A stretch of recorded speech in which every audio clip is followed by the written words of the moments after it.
Hello, welcome to Meena's kitchen Tambaram recipes. இன்னைக்கு நம்ம பார்க்க போறது வந்து ஒரு ட்ரெடிஷ்னலான ஸ்வீட், ஆத்தென்டிக் ஸ்வீட், எல்லாருக்குமே ரொம்ப பிடிக்கும், ரொம்ப ஹெல்தி ஸ்வீட்டும் கூட. சக்கவரட்டி, அதாவது ஜாக் ஃப்ரூட் அல்வாமோ, கேரளால இதை சக்கவரட்டின்னு சொல்லுவா. நல்லா வரிக்க சக்கையா வாங்கி ஆஸ் யூஷுவல் அதில் உள்ள சீட்ஸ் அந்த எக்ஸ்ட்ராஸ் எல்லாத்தையும் ரிமூவ் பண்ணிட்டு வெறும் பழத்தை மாத்திரம் வச்சுதான் இதை பண்ண முடியும். அதை எப்படி பண்ணணுங்கிறத ஸ்டெப் பை ஸ்டெப்பா நான் உங்களுக்கு சொல்லிடுறேன். இப்போ நான் பலாப்பழத்தை வந்து அதோட சீடு எடுத்துட்டு அதில் உள்ள அந்த வேஸ்ட் இருக்கும் இல்லையா, சகுனி, அதெல்லாம் எடுத்துட்டு இந்த மாதிரி அவனில் வந்து வெந்து வச்சுருக்கேன். ஒரு 15 மினிட்ஸ்க்கு கொஞ்சமாக வாட்டர் விட்டு வெந்து வச்சுட்டேன் பலாப்பழத்தை. இப்போ இதில் உள்ள எக்ஸஸ் வாட்டர் எல்லாத்தையும் நம்ம தனியாக எடுத்து வச்சுன்னு இந்த பழத்தை மாத்திரம் மிக்சியில் போட்டு நல்லா மையாக அரைச்சின்னு வந்துடலாம். நம்ம வேக வச்சுருந்த எல்லா பலாப்பழத்தையும் இந்த மாதிரி அரைச்சி எடுத்துட்டோம் மிக்சியில். அதை அப்படியே நான் ஒரு வெங்கல உருளியில் டிரான்ஸ்ஃபர் பண்ணிக்கிறேன். இந்த அரைச்சின்ற விழுது அம்பட்டியும் டிரான்ஸ்ஃபர் பண்ணிட்டோம். இப்போ நம்ம அரைச்ச விழுதை வந்து வெங்கல உருளியில் விட்டுன்ட்டேன். இது வந்து நல்லா கொதிச்சுன்னு இருக்கட்டும்.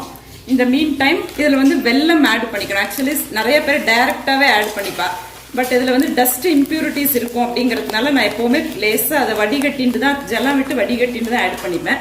வெல்லம் வந்து எந்த ரேஷியோவில் எடுத்துக்கணும்னா, நம்ம என்ன குவான்டிட்டி ஆஃப் அந்த பலாப்பழ விழுது இருக்கோ அதுக்கு ஈக்குவலாக எடுத்துக்கணும். 1:1 அப்படிங்கிற ரேஷியோவில் எடுத்துக்கணும். நம்ம அரைச்ச விழுது இருக்கு இல்லையா, அதுக்கு ஈக்குவலாக எடுத்துக்கணும். நீங்கள் வந்து இன்னைக்கு இது அப்ராக்சிமேட்டா ஒரு 1 கிலோ கிட்ட இருக்கும். நான் 1 கிலோ வெல்லம் எடுத்துட்டு இருக்கேன். இதுக்கு இதுல வந்து கொஞ்சமா வாட்டர் விட்டு நம்ம டைல்யூட் பண்ணிடலாம் வெல்லத்தை. ஜஸ்ட் ஒரு டம்ளர் தான் விட்டு இருக்கேன் வாட்டர். 1 கிலோ வெல்லம்னால 1 டம்ளர் வாட்டர் விட்டு இருக்கேன். டைல்யூட் ஆயிடும். வாட்டர் வந்து நான் என்ன பண்ணிட்டு இருக்கேன்னா, இந்த வாட்டர், இந்த பலாப்பழத்தை நம்ம வேக வச்சோம் இல்லையா, அந்த வாட்டர் தான் விட்டு இப்போ இந்த வெள்ள ஜலத்துல வந்து விட்டு இருக்கேன். வெள்ளம் நல்லா கரைஞ்ச உடனே நம்ம வடிகட்டிட்டு அப்படியே அதில் டிரான்ஸ்ஃபர் பண்ணிடலாம் அந்த பலாப்பழ விழுது கூட. இது பாகெல்லாம் எதுவுமே ஆக வேண்டியதில்லை. வெள்ளம் வந்து இப்போ நல்லா கரைஞ்சிருது. இந்த அளவுக்கு வெள்ளம் கரைஞ்சிட்டா போறோம். இப்போ நம்ம இதை வந்து வெள்ள ஜலத்தை நல்லா வடிகட்டிட்டு அப்படியே இந்த விழுதுல வந்து டிரான்ஸ்ஃபர் பண்ணிடலாம். அதை இப்போ நம்ம வடிகட்டின்ற வெள்ள ஜலத்தை அப்படியே நான் இதுல டிரான்ஸ்ஃபர் பண்ணிடுறேன்.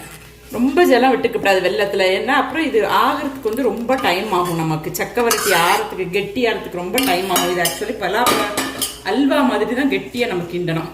ஸோ கொஞ்சமா வெள்ளத்துல ஜலத்தை விட்டுண்டு அப்படியே நம்ம கிண்டணும். இது மினிமம் இது வந்து ஒரு 2 hours ஆகும் கெட்டியாகிறதுக்கு. இது வந்து ரொம்ப ஸ்லோ ப்ராசஸ்ல தான் நம்ம பண்ண முடியும். மேக்சிமம் நம்ம எவ்வளோ சிம்மில் வச்சுக்க முடியுமோ அந்த அளவுக்கு சிம்மில் வச்சு நம்ம பாட்டுக்கு அடுத்த ஒர்க்கை பண்ணிகிட்டே இருக்கலாம்.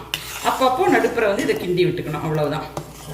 இப்போ நம்ம போட்டு ஒரு 10 நிமிஷம் ஆயிடுத்து. இந்த சக்கவரட்டிக்கு இந்த மாதிரி கொதிக்க ஆரம்பிச்சிடுது. வெல்லமும் இந்த விழுதும் சேர்ந்து நல்லா கொதிக்க ஆரம்பிச்சிட்டு இது இன்னும் டைம் நிறைய ஆகும், கெட்டியானும். அம்மா, இன்னைக்கு சக்கவரட்டி பண்ண போறோம்.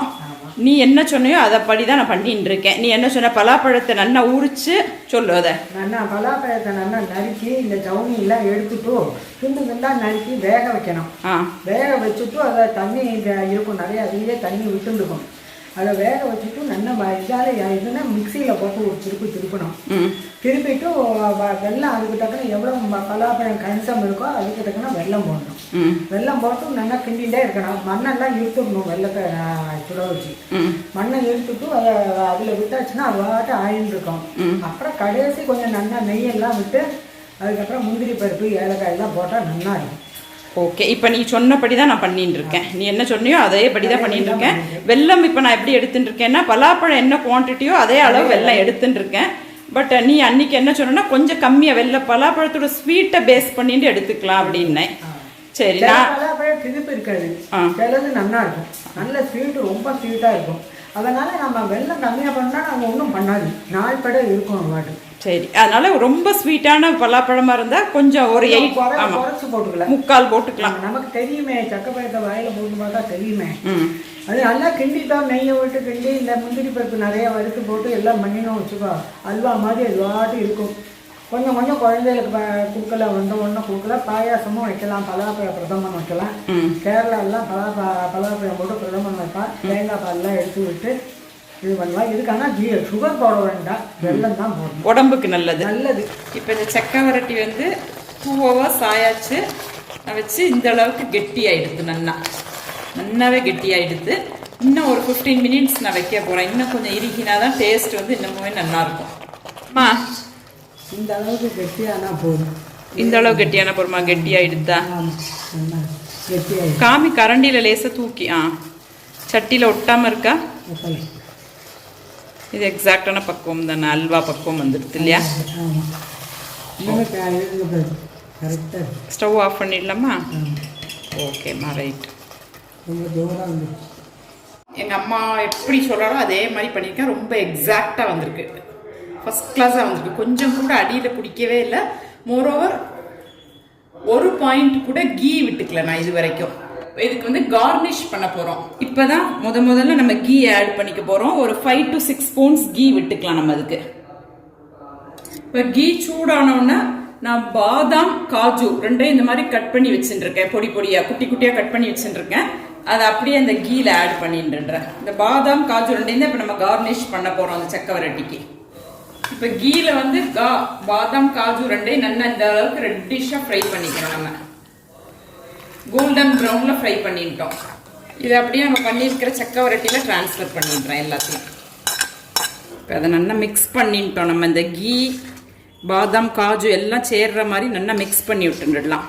எக்ஸாக்டாக நம்ம திருநெல்வேலி அல்வா எப்படி இருக்கும் அதே பக்குவத்துக்கு வந்துடும். சட்டியில் ஒட்டாது. இப்படி நம்ம சுருளை அப்படி கிண்டினோன்னா சுருண்டுண்டு வரும். அதுவும் இது வந்து எக்ஸாக்டான பக்குவமாக இருக்கும். இது ஆற இன்னுமே நல்லா இறுகின்றோம்.